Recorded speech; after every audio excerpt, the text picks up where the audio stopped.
कैसे हैं आप लोग। आज हम लोग विज्ञान के टॉपिक दूरी और विस्थापन को पढ़ेंगे।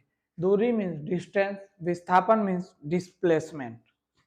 दूरी की परिभाषा पहले हम लोग जानते हैं, किसी गतिमान वस्तु द्वारा किसी खास समय में चले गए पथ की कुल लंबाई को दूरी कहते हैं।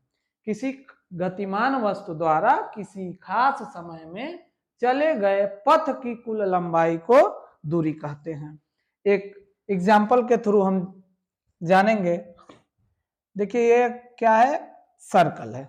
यह एक सर्कल है और ये इसका सेंटर है, मतलब वृत्त है और ये इसकी क्या है, त्रिज्या है। त्रिज्या r बराबर मान लेते हैं 2 मीटर है। ठीक है, कोई वस्तु इस पॉइंट पे ए से, कौन C point, A, point A से चलती है और चलते चलते यहां पर आ जाती है। इसको हम मान लेते हैं पॉइंट बी। तो गतिमान वस्तु है, यहां से गतिमान हुई वस्तु द्वारा एक निर्धारित समय में यहां से यहां तक चली। मान लीजिए जितने समय में एक निर्धारित समय थी, ए से बी पर पहुंची। ए से बी पर पहुंची तो यहाँ पे ए सेंटर है, तो मान के चलिए ये लगभग है इसका अर्धवृत्त। कितनी दूरी चली, यहां से यहां, मतलब इस वृत्त के परिधि का आधा। और वृत्त के परिधि का सूत्र होता है परिधि बराबर 2 पाई आर। 2 पाई आर तो पूरा तो चला नहीं, आधा ही वृत्तीय पथ चला है, तो इसका हम दूरी जो है चली गई दूरी निकालेंगे। तो दूरी बराबर 2 पाई आर डिवाइडेड बाई 2। 2 से 2 कट गया। यहां पे क्या है, आर क्या है, त्रिज्या है, कितना दिया, 2 मीटर, तो हो गया बराबर 2 पाई मीटर। ठीक है, दूरी का मात्रक एसआई पद्धति में मीटर होता है। दूरी का एसआई मात्रक जो है मीटर होता है। अब अगली टॉपिक जो है डिस्प्लेसमेंट, मतलब विस्थापन। दोनों अलग अलग चीजें हैं, बच्चों को बहुत कंफ्यूज करती हैं, लोग इसमें कंफ्यूज हो जाते हैं। गतिमान वस्तु के अंतिम तथा प्रारंभिक स्थितियों के बीच की न्यूनतम दूरी को डिस्प्लेसमेंट कहते हैं। अभी हमने यहाँ पे देखा, इसके द्वारा चली गई दूरी आ गई 2 पाई, यहां से वस्तु चली और यहां तक आ गई। लेकिन अब हम डिस्प्लेसमेंट मतलब विस्थापन की परिभाषा को ध्यान में रखेंगे कि गतिमान वस्तु के अंतिम तथा प्रारंभिक स्थितियों के बीच की दूरी। अंतिम स्थिति क्या है, बी है, प्रारंभिक स्थिति क्या है, ए है, के बीच की न्यूनतम दूरी, ये पॉइंट एकदम माइंड में रखना कि बीच की न्यूनतम दूरी, हमको न्यूनतम दूरी, तो पॉइंट ए और बीच के बी के बीच की न्यूनतम दूरी जो है सीधे इस वृत्त का क्या है, व्यास है।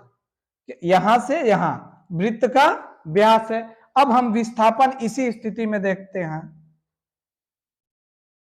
विस्थापन बराबर कितना विस्थापन हुआ, ए से बी में 2r, यहां से यहां r है, यहां से यहां भी r है, तो कितना होगा, विस्थापन बराबर 2r। r कितना है, 2 मीटर, मतलब हो गया 2 गुणे 2 बराबर 4 मीटर। कितना हो गया विस्थापन, 4 मीटर। इस उदाहरण में हमने देखा कि विस्थापन कितना हो रहा है, 4 मीटर, और दूरी कितनी हो रही है, 2 पाई मीटर। हम जानते हैं पाई की वैल्यू 3.14 होती है, तो यहां पे हो जाएगा 6.28 मीटर।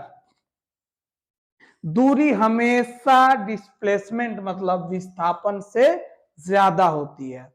दूरी हमेशा विस्थापन से ज्यादा होती है।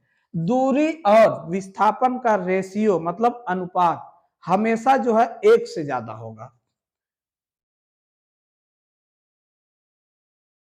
दूरी बटा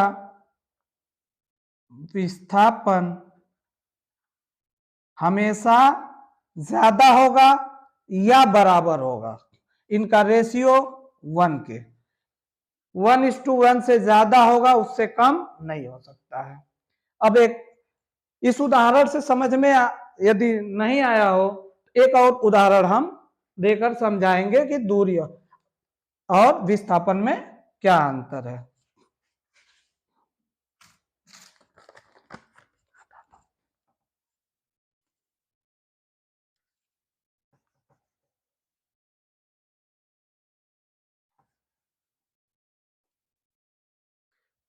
दूसरा उदाहरण हम लेते हैं, कोई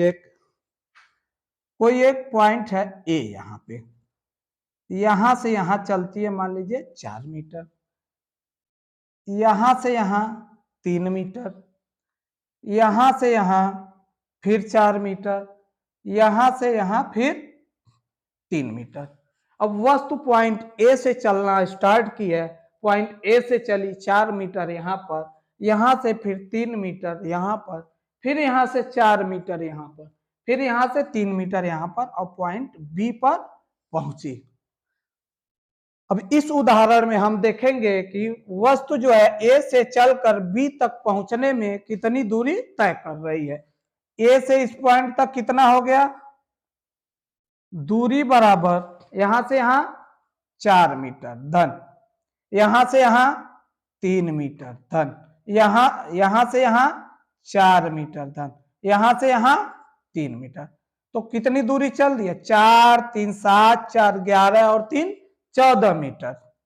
कितनी दूरी चली, 14 मीटर। अब हम इसका विस्थापन कैलकुलेट करेंगे। देखिए विस्थापन कितना हो रहा है, पॉइंट ए से चली और बी तक।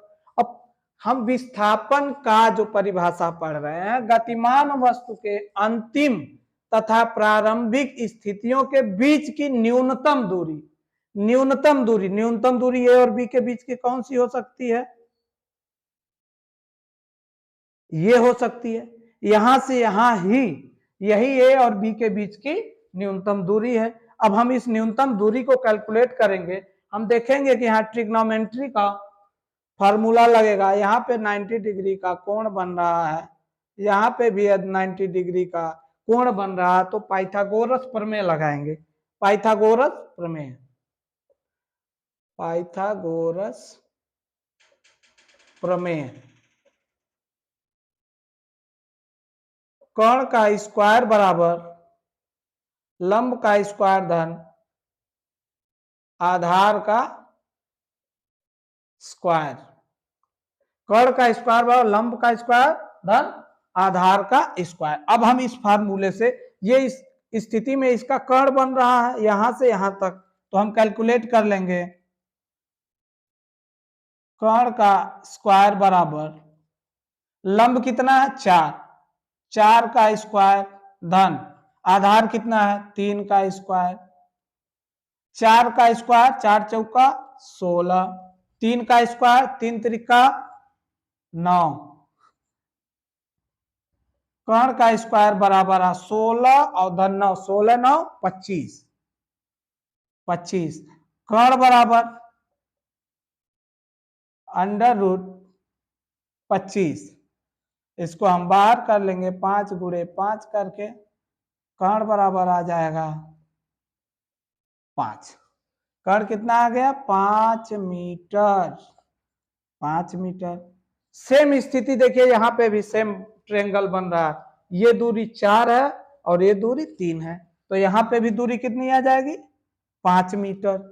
अब इस स्थिति में हम देखेंगे विस्थापन कितना हो रहा है, विस्थापन बराबर कितना है विस्थापन, यहां से यहां 5 मीटर और यहां से यहां 5 मीटर बराबर 10 मीटर। अब देखिए सेम कंडीशन, अगर हम विस्थापन निकाले हैं तो 10 मीटर आया है, चली गई दूरी निकाले हैं तो 14 मीटर आया है। मतलब कि हम घूम फिर के कहीं जाते हैं और फिर घूम फिर कर अगर अपनी पुरानी स्थिति पर आ जाते हैं तो हमारे द्वारा चली गई दूरी क्या हो गई, दूरी तो हो गई हमने जितना चला, लेकिन विस्थापन क्या हो जाएगा, शून्य हो जाएगा। उदाहरण एक और शून्य विस्थापन। इसमें समझ में आया? यदि जो भी पॉइंट ना समझ में आए आप कमेंट बॉक्स में कमेंट करके पूछ सकते हैं।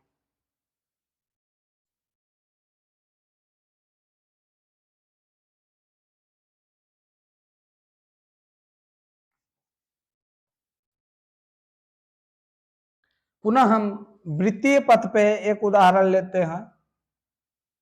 ये उसका केंद्र है, ये त्रिज्या r है। कोई वस्तु इस पॉइंट ए से चली बी तक गई, ठीक है, ए से चली बी तक, अब बी से पुनः चल के ए पर पहुंच गई, बी से चल के पुनः पॉइंट ए पर पहुंच गई। इस स्थिति में दूरी क्या होगा, विस्थापन क्या होगा? चली गई दूरी, कितनी दूरी चल रहा है? वृत्त का परिधि के बराबर। वृत्त का परिधि का फार्मूला 2 पाई आर, आर जहां त्रिज्या है, पाई की वैल्यू हमको पता है, निकल जाएगा। विस्थापन कितना होगा?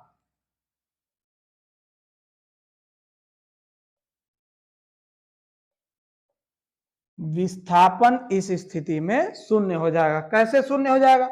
वस्तु जहां से चलना शुरू की थी वहीं आकर पुनः खड़ी हो गई। उसने दूरी तो चली लेकिन उसका विस्थापन शून्य है, क्योंकि वो अपनी पुरानी स्थिति पर आकर खड़ी हो गई। विस्थापन का भी SI मात्रक, विस्थापन का SI मात्रक मीटर होता है। विस्थापन का SI मात्रक मीटर होता है। हाँ, एक पॉइंट और नोट करने की बात है कि दूरी जो है अदिश राशि होती है। कैसी? अदिश, इसकी कोई दिशा निर्धारित नहीं होती, लेकिन विस्थापन जो है सदिश राशि होती है। विस्थापन हमेशा एक निर्धारित दिशा में ही होती है। तभी तो हमने परिभाषा देखा कि न्यूनतम दूरी को गतिमान वस्तु के अंतिम तथा प्रारंभिक स्थितियों के बीच की न्यूनतम दूरी को विस्थापन कहते हैं। ये न्यूनतम पॉइंट बहुत ही इंपॉर्टेंट है विस्थापन के मायने में। ये न्यूनतम मिस हो जाए तो कंफ्यूज हो जाएंगे आप। तो वृत्तीय पथ पर यदि चल रही है और पुनः वहीं पहुंच गई तो हम जान लेंगे कि विस्थापन शून्य हुआ, लेकिन चली गई दूरी कितनी होगी? 2 पाई आर। तो साथियों, कैसा रहा आज का टॉपिक और आज का ये क्लास? कमेंट बॉक्स में जरूर बताइएगा। धन्यवाद।